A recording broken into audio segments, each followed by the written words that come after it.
अध्यात्म विज्ञान कोई धर्म या संप्रदाय नहीं है, ये स्पिरिचुअल साइंस है जो कुदरत के कानून पर आधारित है।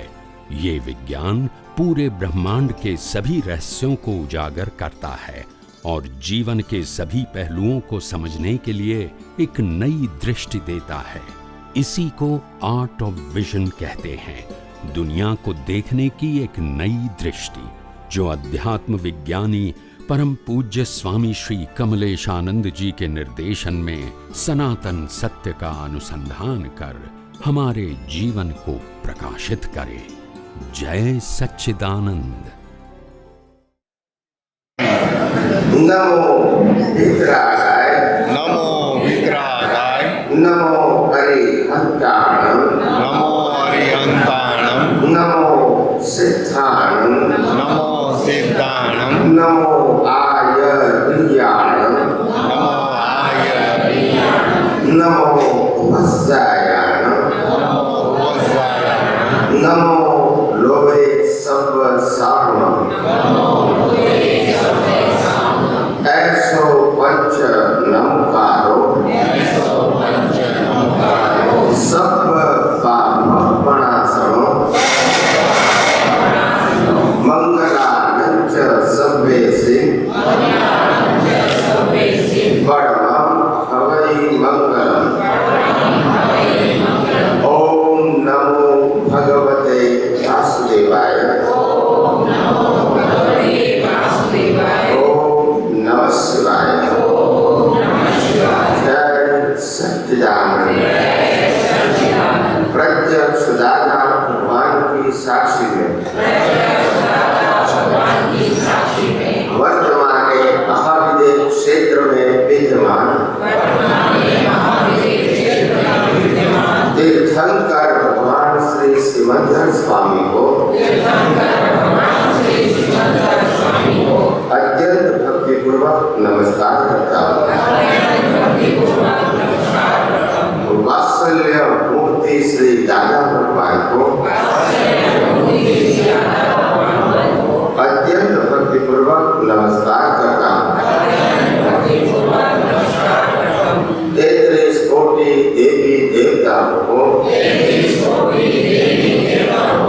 अत्यंत भक्तिपूर्वक नमस्कार करता हूँ। विराट शासन देवी देवताओं को अत्यंत भक्तिपूर्वक नमस्कार करता हूँ। निष्पक्षपाती शासन देवी देवताओं को अत्यंत भक्तिपूर्वक नमस्कार करता हूँ। इस क्षेत्र के रक्षक देवी देवताओं को अत्यंत भक्तिपूर्वक नमस्कार करता हूँ। समस्त ब्रह्मांड के सभी जीवों के रियल स्वरूप को अत्यंत भक्तिपूर्वक नमस्कार करता हूँ। जगत भर के संत पुरुषों का योग बल, जगत भर के संत पुरुषों का योग बल और प्रगट ज्ञानी पुरुष दादा भगवान का योग बल समस्त विश्व का कल्याण करे, कल्याण करे, कल्याण करे।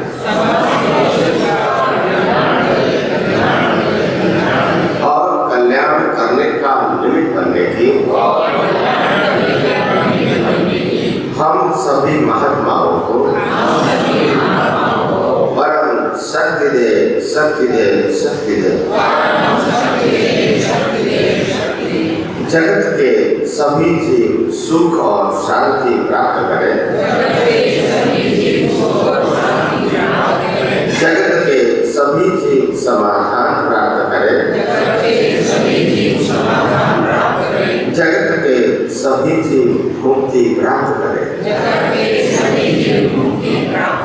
जगत कल्याण हो, जगत कल्याण हो, जगत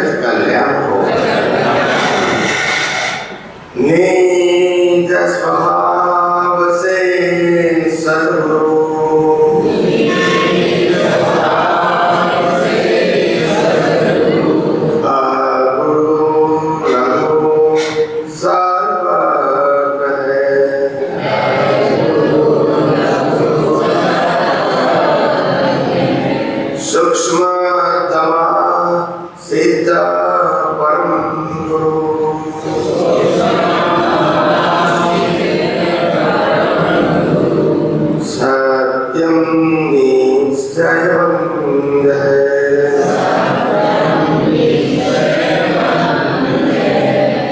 तैत्रिश कोटि दैवगण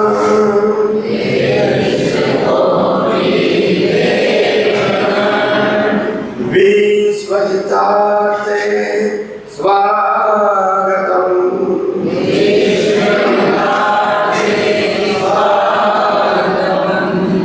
जग कल्याणक यज्ञ में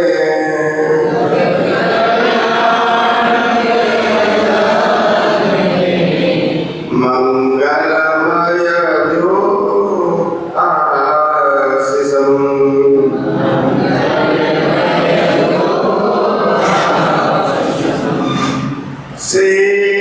श्वेतस्वरूपे मूर्तमोऽस्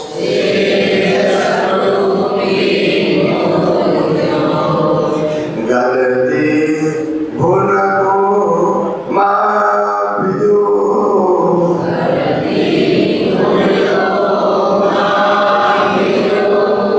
व्यवहारे सदबुद्धो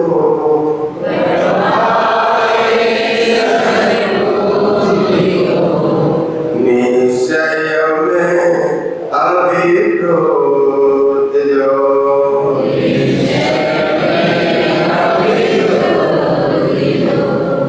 जय सच्चिदानंद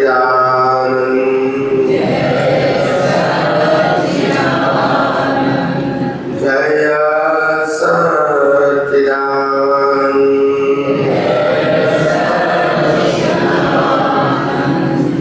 हे श्री पद्मावती माँ हे श्री चकेश्वरी माँ हम सब आपको अत्यंत भक्तिपूर्वक नमस्कार करके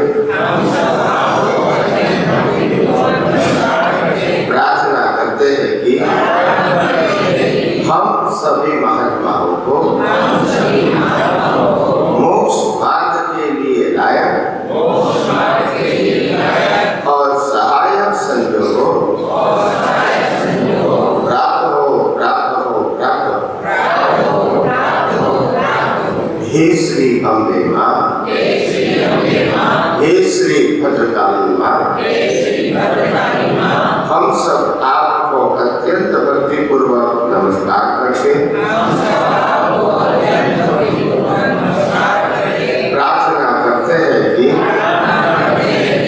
प्राप्त मन वचन काया से इस ब्रह्मांड के कोई भी जीव को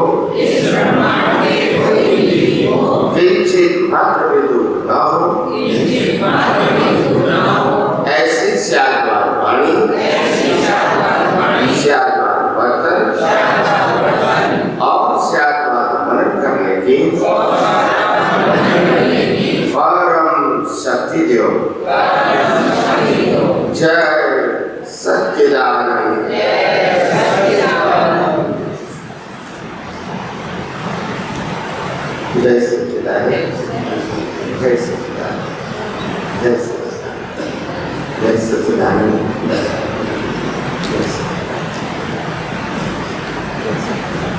जय सच्चिदानंद सच्चिदानंद जय सच्चिदानंद। भारतवर्ष के इतिहास के अंदर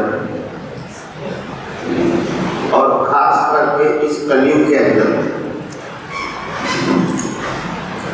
जिस प्रकार की परिस्थिति पॉलिटिकल सोशल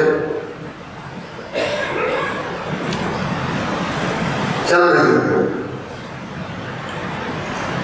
उसके अंदर हर व्यक्ति अपने अपने लेवल पर असमाधान है और कंफ्यूजन।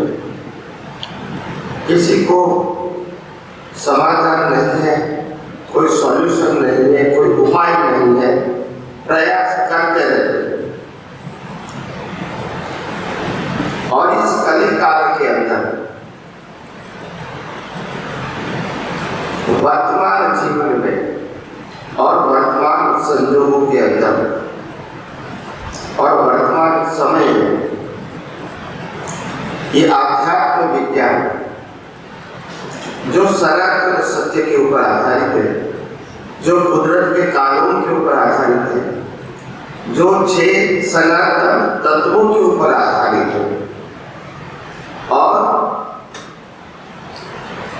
सनातन तत्व और कुदरत के कानून से बनी हुई सभी अवस्थाओं वो कुदरत का कानून, कुदरत की रचना मानी, कुदरत की बनाई हुई रचना। और ये विज्ञान से दुनिया के कोई भी व्यक्ति का सामाजिक, धार्मिक और आध्यात्मिक सभी प्रकार के प्रश्नों का परमानेंट सॉल्यूशन इसी में समाहित है। ये विज्ञान के ऊपर कोई विज्ञान है ही नहीं, ये विज्ञान के ऊपर कोई विज्ञान नहीं है, जो भी है वो इसके नीचे है, अंडर।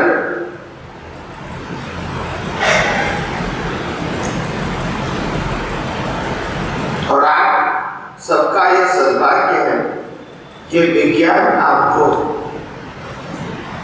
डायरेक्टली सुनने को मिलता है, अनुभवी ज्ञानी पुरुष के जवाब से सीधा आपको सुनना मिलता है। और उसमें लाभ यह है कि आप इसमें आपके प्रश्न का समाधान भी प्राप्त कर सकते हैं। अगर ये बात टीवी में या यूट्यूब में आएंगे तो आप सुन सकते हैं, अपने प्रश्न का समाधान नहीं प्राप्त कर सकते। और दूसरी बात, अनुभवी ज्ञानी पुरुष का जो प्रत्यक्ष सानिध्य होता है, वो सानिध्य अपने आप में ही एक बड़ा एनवायरनमेंट, वातावरण खड़ा कर देता है। जैसे 5-10 पैसे की जो अगरबत्ती आती है, वो भी सभी व्यक्तियों को स्वाद दे सकती है। 10 पैसे की अगरबत्ती तो ज्ञानी पुरुष की हाजिरी क्या नहीं कर सकती हो। इसीलिए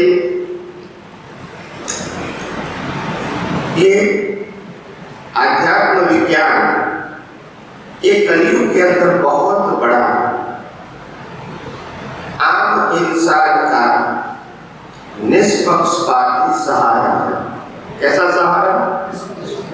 ये कोई पक्ष पंथ की बात, ये कोई गुरु भगवान की बात नहीं करते हैं, ये कोई क्रियाकांड की बात नहीं करते हैं, ये कोई मंदिर और मंत्र की बात नहीं करते हैं, ये कोई संस्था की बात नहीं करते हैं, ये करते हैं सिर्फ सनातन सत्य की बात। जय सच्चिदानंद। और वो सनातन सत्य भी कैसा, जो सबके लिए एक है। और अगर कोई व्यक्ति उस सनातन सत्य को नहीं मानता है, फिर भी वो सनातन सत्य के कुदरत के कानून के दायरे में ही है, उससे बाहर नहीं। धर्म में तो क्या होता है, आप मानोगे तो है और नहीं मानोगे तो नहीं है। समझ में आया? धर्म में आप मानोगे तो आपके लिए धर्म है और न मानो तो नहीं है। मगर विज्ञान ऐसी चीज है कि आप न मानो तो भी आपको लागू होगा और मानोगे तो भी लागू होगा, मगर नहीं मानोगे वो अज्ञान है। क्या है? क्यों अज्ञान है? क्योंकि हमारा मन वचन काया से लेके हमारे जीवन की सभी सुविधा, जैसे हमारे जीवन की सभी सुविधा उनके माध्यम से मिलती है। समझ में आया?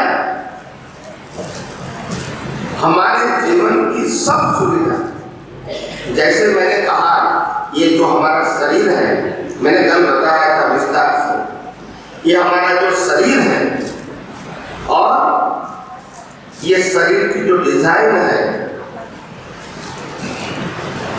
वो डिजाइन कुदरत ने बनाई है और इसीलिए सभी व्यक्तियों के मन वचन काया की डिजाइन एक ही प्रकार की है।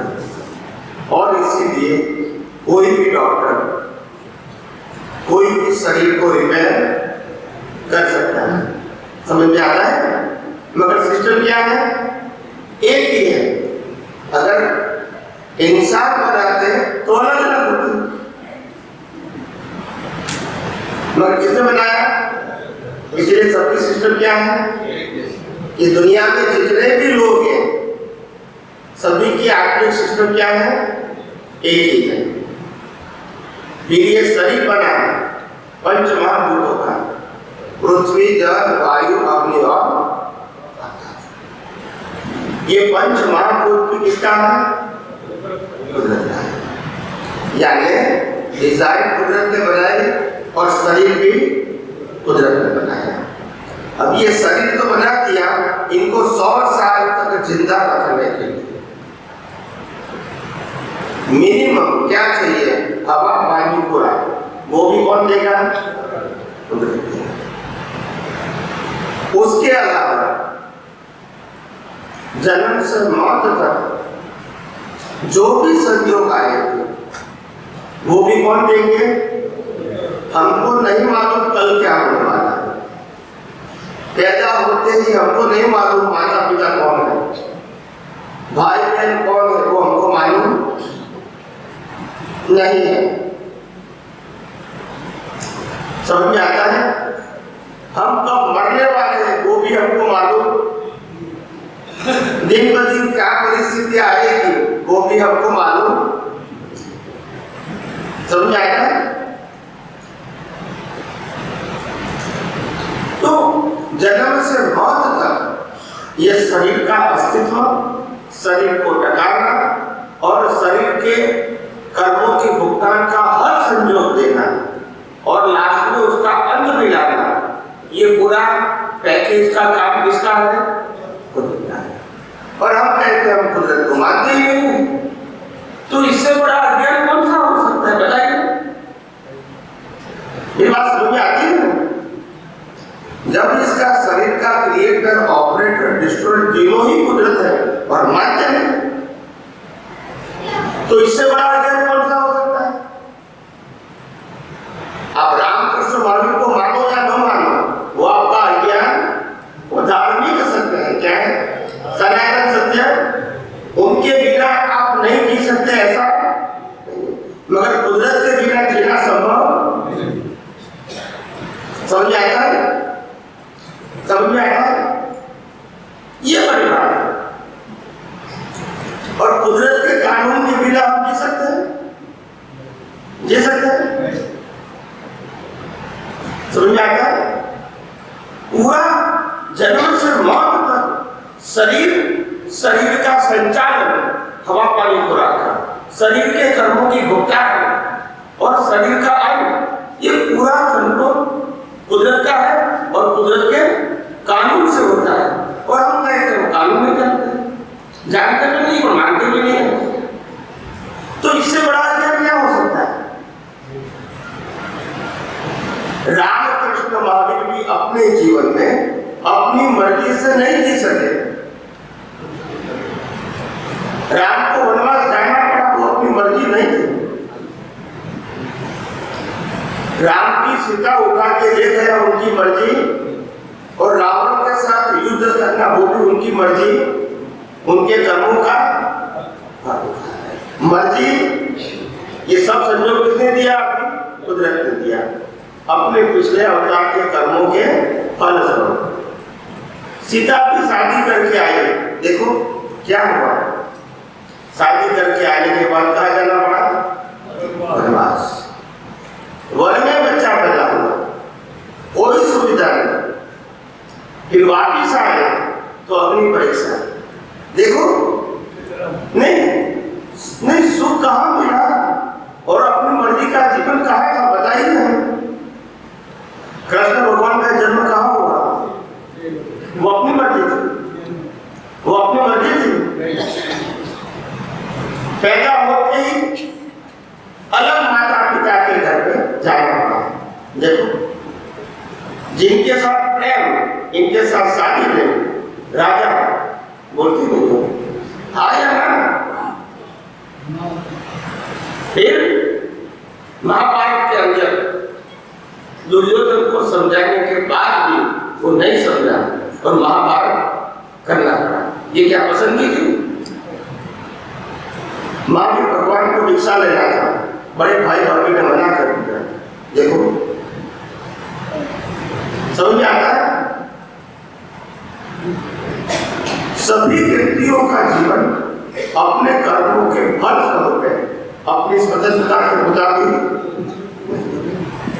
मगर फल देने वाला कौन है? और उसी को हम नहीं मानते और एक दूसरे के ऊपर राग द्वेष करते। आपने किया, आपने किया, कोई नहीं करता है। कुदरत ने कोई भी जीवित व्यक्तियों को श्वास लेने तक की भी स्वतंत्रता नहीं दी। अगर हम अपनी मर्जी से श्वास लेते तो कभी रात को सो ही नहीं पाते।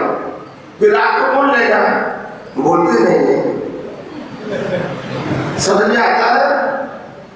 श्वास तक हम अपनी मर्जी से नहीं ले सकते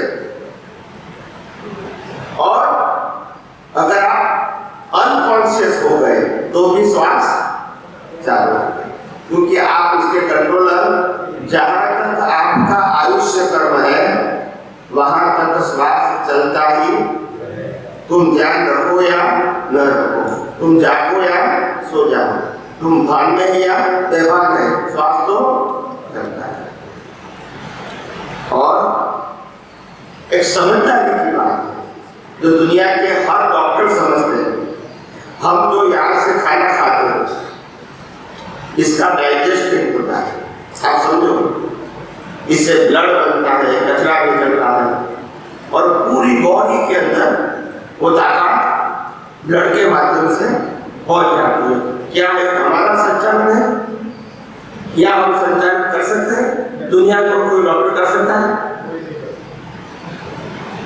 अगर ये कुदरती रचना नहीं है, कुदरत का मैनेजमेंट नहीं है, तो किसका है? समझ में आता है? यहां से 15-20 फुट नीचे गड्ढा कर दो और वहां भी जो जीव होता है इसको भी हवा, पानी, खुराक पहुंचाने का काम कौन करते हैं? यस और नो? तो जहां तक ये शरीर को कर्मों की भुगतान करना है, इसको जिंदा रखना और कर्मों की भुगतान का संयोग देना, वो किसका काम है? कुदरत। और इसीलिए अध्यात्म विज्ञान कुदरत के कानून के ऊपर आधारित है, सनातन धर्म के ऊपर आधारित है।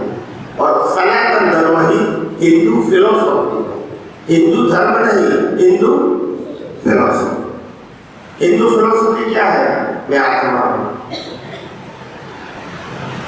मैं कर्म में मानता हूं, कर्म के सिद्धांतों को मानता हूं, मैं पुनर्जन्म को मानता हूं, मैं मुक्ति को मानता हूं। बस हिंदू फिलोसॉफी। फिर आप राम परसों किसको भी मानो, फिलोसॉफी यही रहेगी। धर्म अलग अलग रहेंगे, संप्रदाय अलग अलग रहेंगे, मगर फिलोसॉफी एक ही रहेगी। तो ये हिंदू फिलोसॉफी ही सनातन धर्म है, हिंदू फिलोसॉफी ही आध्यात्म है। ये कोई अलग नाम अलग है, प्रिंसिपल सेम। और इसलिए हम कोई अलग बात नहीं करते हैं।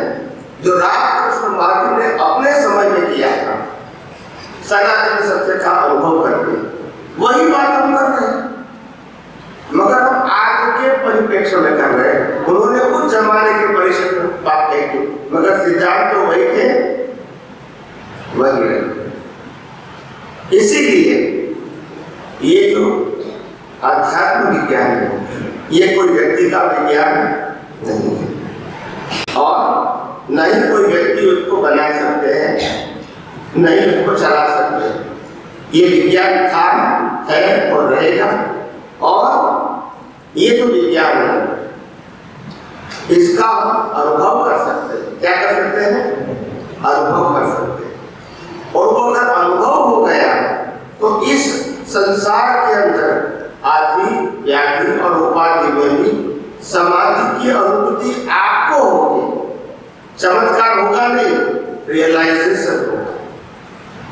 दुनिया के हर प्रश्नों का समाधान, सामाजिक, धार्मिक और आध्यात्मिक सभी प्रश्नों का समाधान ये आध्यात्म विज्ञान में समाधान हुआ है। और ये विज्ञान जैसे जैसे समझ में आएगा, भीख और भय से मुक्तता की अनुभूति होगी, भूत और भविष्य की चिंता नहीं रहेगी और आत्मा के प्रति आत्मविश्वास बढ़ेगा।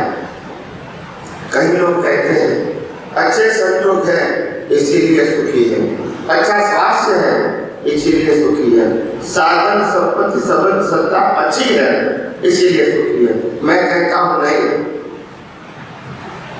आप जो कुछ भी हो वो आत्मा की वजह से हो, हाँ या ना। आपके पास अब जो रुपया की संपत्ति है, आपका स्वास्थ्य भी अच्छा है, आत्मा निकाल देंगे तो बोलते नहीं हो, समझ में आया कि नहीं? तो कीमत किसकी है? मगर अज्ञानता के बस हम बहिर्मुखी दृष्टि से बाहर की चीजों की ही वैल्यू करना ये हमारा अभ्यास हो है और बाहर की चीजों के अंदर क्या है वो समझने की हमने कोशिश नहीं की। आज तक हमने नहीं माना मैं शरीर हूँ, मैं नामधारी हूँ और मेरे अंदर आत्मा है, ऐसा ही हमने समझाया समझ में आया। यानी इम्पोर्टेंट हो गया शरीर का, किसका हो गया और अंदर क्या है आत्मा। हमने उसको उल्टा कर दिया। मैं तो शुद्धात्मा हूँ, चेतन हूँ, अविनाशी हूँ और अनंत शक्ति वाला हूँ और यह शरीर कुदरत में दिया हुआ कर्मों की भुगतान का साधन मात्र है। कर्म खत्म हो जाएगा, लोग जला देंगे, हम जलने वाले नहीं।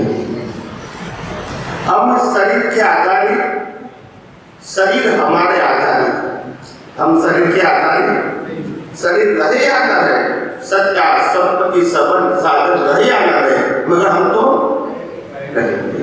तो हमारा अस्तित्व और शरीर की अवस्थाओं से साथ जुड़ा हुआ सभी प्रकार की अवस्था से हमारा कोई कंसर्न हमारी हाजिरी से होता है। क्या बताया? हमारी हाजिरी से होता है, हम करते हैं ये बात समझ में आया। एनीवे, तो ये विज्ञान अपने आप में एक विश्वव्यापी विज्ञान है और आज भारतवर्ष के अंदर और विदेशों के अंदर भी ये विज्ञान धीरे धीरे अपने आप प्रचलित होता या पॉपुलर होता जा रहा है। ये विज्ञान स्वयं ही पावरफुल है। जो लोग सुनते हैं वो लोग अनुभव कहते हैं, जो लोग सुनते हैं, आप समझे, उन लोगों का अनुभव देखो। अभी कल एक बहन का अनुभव हुआ, वो प्रोफेसर है, यंग है, 40 इयर्स की लेडी है, हरियाणा में रहती है। अभी तक हमको एक भी बात नहीं मिली। कल भी वो सोनिया आई थी दिल्ली से, वो पहली बार मिली। पहली बार मिलने के बाद अनुभव कहते हैं, आप समझो मेरी बात। तो ये विज्ञान कोई फिजिकल नहीं है कि मैंने दिया और आपको हो गए। मैंने आपको मंत्र तंत्र दिया, कोई दीक्षा दिया, कोई आज्ञा दिया, कोई संसाधन दिया, उसके बाद होगा, ये सब्जेक्ट यहाँ नहीं। ये विज्ञान की दृष्टि मिलने के बाद, उपयोग करने के बाद स्वयं अनुभव होता है। No condition, no surrender. ये विज्ञान आत्मविश्वास को जगाने के लिए, किसी को हैंडीकैप बनाने के लिए, आपके अंदर जो सामर्थ्य है इसको खुला करने के लिए विज्ञान है। बाहर से कुछ देने के लिए आप खुद ही शक्तिशाली हैं, मगर उस शक्ति की हमको क्या नहीं है, पहचान। और ये विज्ञान आपको उसी शक्ति की पहचान करवाते हैं, कोई चमत्कार नहीं करवाती है। और इसीलिए आत्मविश्वास से लोग बोलते हैं कि मेरे को यह अनुभव होता है, मेरे को हजारों लाखों लोग अपना अनुभव पेश करते हैं। आज अध्यात्म विज्ञान ये अरिहंत चैनल के माध्यम से 9-10 लाख लोग हर रोज देखते हैं और उसमें से 90% को मैं पहचानता भी नहीं हूँ, मतलब मिला ही नहीं हूँ। विज्ञान इतना पावरफुल है, मैं पावरफुल नहीं हूँ, मैं तो प्रेजेंट करने वाला हूँ। विज्ञान अपने आप पावरफुल है। जो विज्ञान को रामकृष्ण मामी को भी अनुभव करना पड़ा, ये विज्ञान की बात करता हूँ। ये कोई व्यक्ति का विज्ञान इस सनातन है, क्या है, था, है और अनुभव करने के लिए कोई भी व्यक्ति के लिए खुला है, क्योंकि ये विज्ञान सांप्रदायिक धर्म संप्रदाय व्यक्ति के साथ जुड़ा हुआ नहीं है, सबके लिए है। जो समझना चाहते हैं, उपयोग करके अनुभव करना चाहते हैं, उसके लिए विज्ञान है। ये धर्म संप्रदाय की बात, मेरी तेरी बात नहीं है, यूनिवर्सल ट्रूथ। और इसीलिए सबके लिए एप्लीकेबल है। नहीं मानोगे तो भी ये विज्ञान से कोई बाहर नहीं। इसीलिए ये विज्ञान समझना, उपयोग करना जरूरी है। ये विज्ञान ही स्वयं क्रिया करेंगे। ऐसा नहीं कि तुम मेरे पास आओगे, मैं मेरे सरेंडर होंगे, फिर मैं आपको विधि दूंगा, ज्ञान दूंगा, आज्ञा दूंगा, ये समझो क्या नहीं है। विज्ञान समझ में आया, उपयोग में आया, अनुभव में आया। आपको विज्ञान का अनुभव करना है, ये व्यक्ति का अनुभव नहीं करना है। मेरी कोई पर्सनल आज्ञा नहीं है और नहीं मेरा कोई पर्सनल रिचुअल्स है कि आपको बस ये करना पड़ेगा, ये नहीं करना पड़ेगा, ये भी यहाँ कुदरत और कुदरत के कानून को मानना है, समझना है, अपने प्रैक्टिकल लाइफ में उसको अनुभव करना है और मुक्तता की अनुभूति करना है। लोगों को कितना तनाव है, कल क्या होगा, कल क्या होगा, क्योंकि हमको मालूम नहीं है कि कल क्या होगा, वो नहीं मालूम। मगर ये भी मैं कहता हूँ, विज्ञान हमको एश्योरेंस देता है कि कल जो भी होगा वो आपके कर्म फल से बाहर नहीं होगा और कुदरत के कानून से भी बाहर। फिर क्यों डरते हो? राम को वनवास जाना पड़ा, डरने की क्या जरूरत है? क्या बनने की उसको सुविधा नहीं मिली, तभी तो चिंता वापस आ रहे। क्या पांडवों को वन में सुविधा नहीं मिली? तो जंगलों में भी जो सुविधा देती है वो कुदरत का काम है, क्योंकि तुमको जिंदा रखना है। अभी तुमको बहुत कुछ कर्मों की भुगतान बाकी है। आप मरना चाहेंगे तो भी मर नहीं सकते।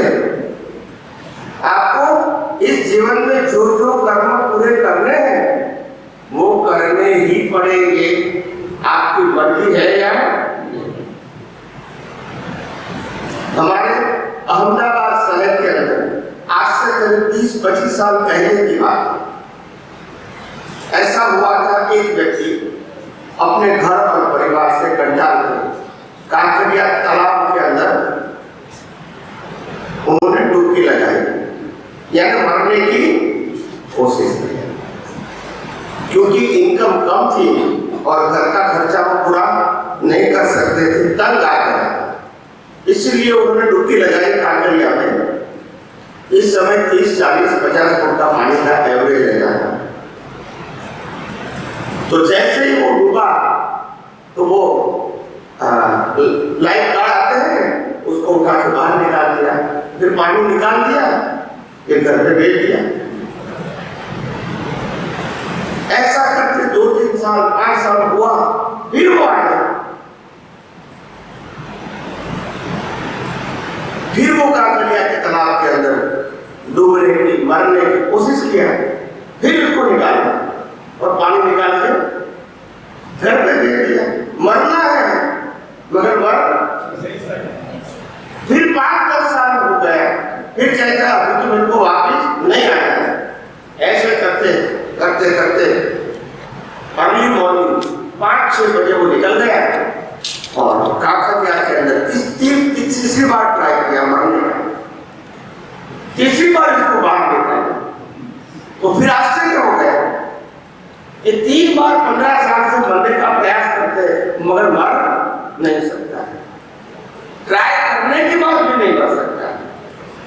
तो पत्रकारों ने उसको पूछा कि तुम्हारे जीवन का रहस्य क्या है?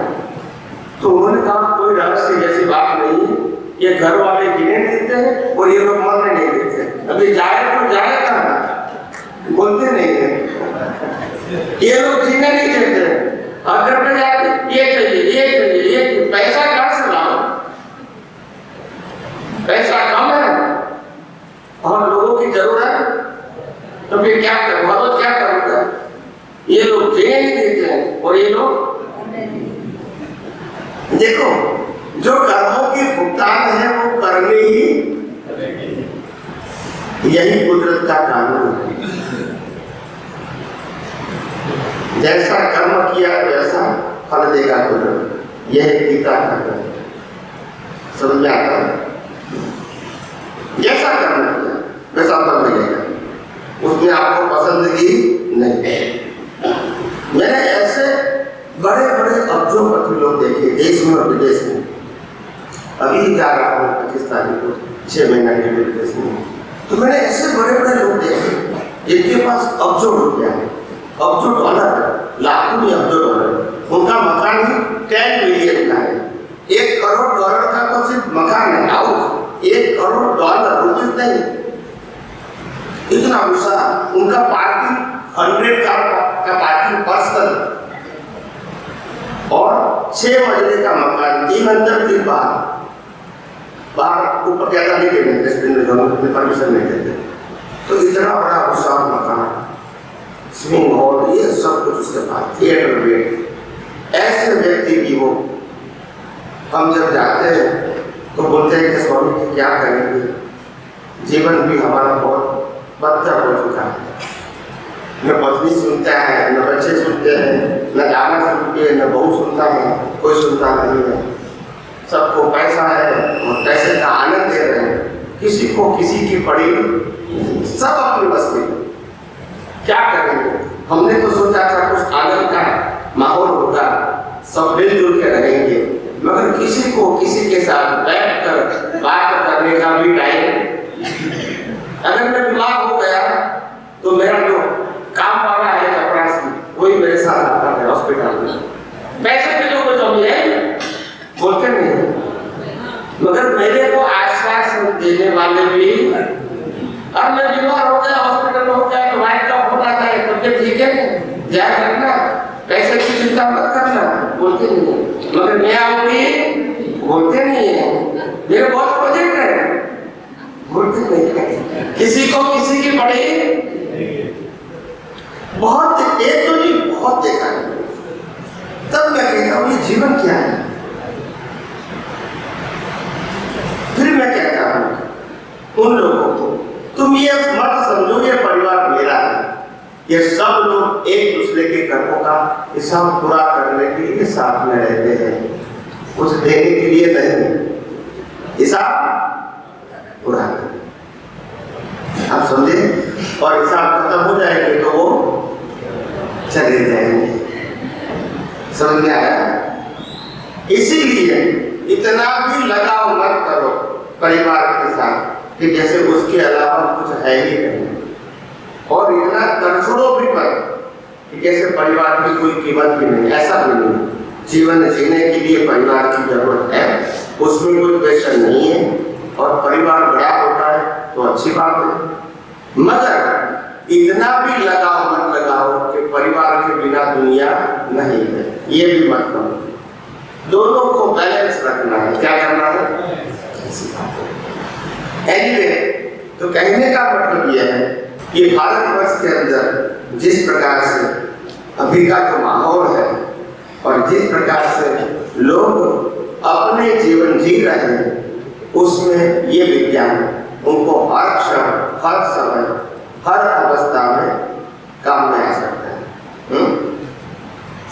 जय सच्चिदानंद। अगर आप टीवी पे नहीं देख सकते, यूट्यूब पे नहीं सुन सकते, ऐसे बहुत से लोग होते हैं नहीं कर सकते, और व्यक्ति कहे एक चीज को मैं 4 बार पढ़ के मनन करके फिर उतारूं, उसके लिए पुस्तक का होना बहुत जरूरी है। तो ये सनातन सत्य नाम से एक पुस्तक है, सनातन सत्य अध्यात्म विज्ञान, जिसकी की स्वामी जी इतनी व्याख्या करते हैं कि जो हमारा सामाजिक धर्म और हमारा सांप्रदायिक धर्म, उसके ऊपर जो धर्म है वो अध्यात्म धर्म है। तो उसको विज्ञान के रूप में दिया है। अध्यात्म विज्ञान कैसा अध्यात्म विज्ञान? जो कि मुक्ति का मार्ग है। मुक्ति को आप दिला नहीं सकते, कोई भी भगवान मुक्ति नहीं दिला सकता, मार्ग बता सकते हैं। ये तो पथदर्शक है हमारे, ये गाइड है जो हमको टाइम टू टाइम बताते हैं। ये 3 भागों में डिवाइड है। पहला भाग है अज्ञान से विज्ञान की ओर। अज्ञान क्या है, ज्ञान क्या है, और जो आर्ट ऑफ द विजन, जो विज्ञान जिसकी हम बात कहते हैं, अध्यात्म विज्ञान की बात करते हैं, वो क्या है, कैसे प्राप्त किया जा सकता, वो पहले खंड में। दूसरे खंड के अंदर आज तक जो स्वामी जी के साथ में हजारों प्रश्न मैंने जो किए हैं यूट्यूब पर, उन प्रश्नों को देखिए।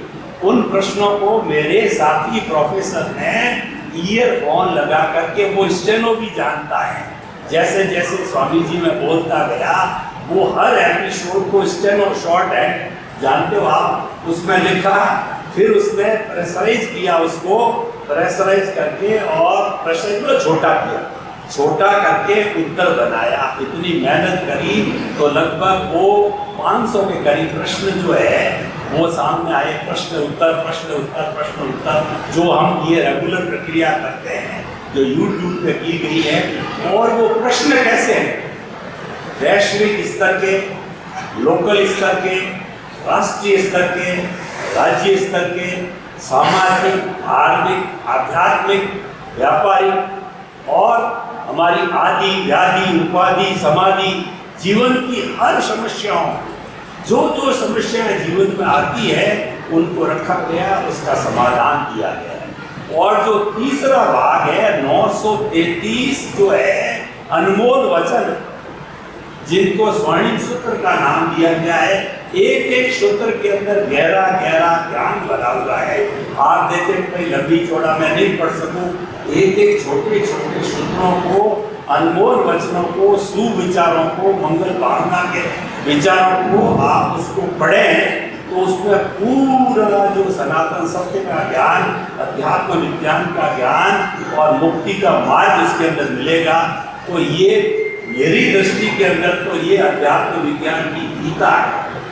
जैसा हम घर में गीता को रखते हैं, इसको रखना चाहिए। आज तो मैं कह रहा हूँ क्योंकि मैंने इसको संपादित किया, इसको पढ़ा, इसको उसमें सहयोगी बना, और जब आप पढ़ेंगे तो आप मेरी बात से सहमत हो जाएंगे। तो कौन ऐसा जो स्वामी जी हिंदू फिलॉसफी की जो है वकालत करते हैं, कितनी बार हिंदू फिलॉसफी को आपने बोला है 2 शब्दों के अंदर, तो अपनी हिंदू फिलॉसफी की गीता को कौन अपने घर में नहीं रखना चाहेगा? मेरे ख्याल से ऐसा कोई नहीं जो बैठे हैं जो गीता को घर में नहीं रखना चाहेगा। उसी तरीके से ये अध्यात्म विज्ञान, सनातन सत्य, मुक्ति के मार्ग की गीता है, ये पूजनीय है। ये आने वाले समय के अंदर सनातन सत्य की जो है ये हमारी अध्यात्म विज्ञान की गीता बनेगी। और पूज्य श्री का जो है आशीर्वाद भी प्राप्त है, उनकी अनुभववाणी। उनको जब मैंने कहा कि हम तो पुस्तकों में लेकर लिखते हैं, तो उन्होंने कहा मैंने तो लिखा नहीं, आप लोग संपादन कर रहे हो। और संपादन के अंदर जो है हमारे सिकंदर भाई ने बहुत काम किया, उसको खाली मैंने जो है प्रूफ रीडिंग करके सही किया। और भूपेंद्र जी गोयल का भी बहुत काम किया हुआ है। और हम तीनों मिलकर के, और मेरे प्रोफेसर हैं, उन्होंने मिलकर के, 4 लोगों ने मिलकर के इसको गुमफित किया। और आज आपके स्वामी जी उसका अनावरण करेंगे। आज वो गीता आपके हाथ में आएगी, इसको पढ़ें। और मैं आपको निश्चित कह रहा हूँ, उसको 1 बार, 2 बार, 4 बार, 5 बार, 10 बार पढ़ें। आप थोड़ा थोड़ा रोज एक पढ़े तो पढ़े जरूर है। ये वही गीता है जो भगवान कृष्ण ने गीता और अर्जुन की बात की, ये वही चीज़ है। इसमें नया कुछ नहीं है कि वो उससे विपरीत है, ये सनातन सत्य पर आधारित बात वही है। तो इस पुस्तक को आप पाएंगे, पढ़ेंगे, स्वामी जी का आशीर्वाद हमारे साथ है, तो निश्चित रूप से आपका जो आर्ट ऑफ द विजन है, जो मेन बात मैं कहता हूँ, जो दृष्टि विज्ञान है, जब तक आप लक्ष्य बना करके आपकी समझ में फिट नहीं करेंगे तो स्वामी जी आपको घोट के पिला नहीं सकते।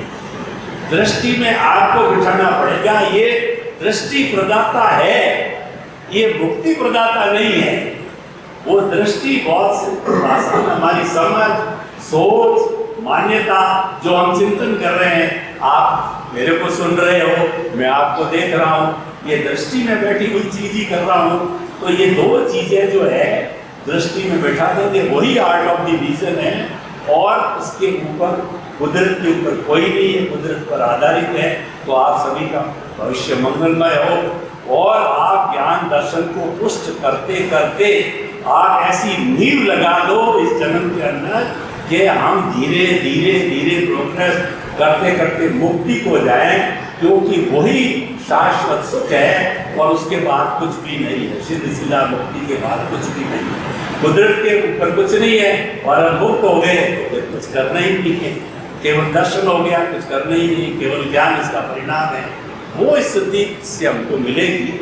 तो मैंने संक्षेप में मेरी बात कही, तो आप सभी के प्रति मंगल भावना करता हूँ। इस पुस्तक के माध्यम से आपको सनातन सत्य मिले, अध्यात्म विज्ञान मिले और जो मुक्ति का मार्ग मिले।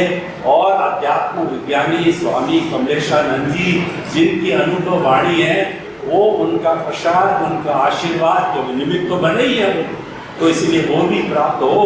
तो जो पूज्य श्री के प्रति भी मंगल भावना करता हूँ और आप सभी महात्माओं, जिज्ञासुओं के प्रति जो है उन्हें मैं मंगल भावना करता हूँ कि ये पठनीय पुस्तक जो है हमारे लिए एक मील का पत्थर साबित हो, एक ब्लूप्रिंट साबित हो, हमारा जीवन परिवर्तन हो। आपके प्रति बहुत शुभकामनाएं।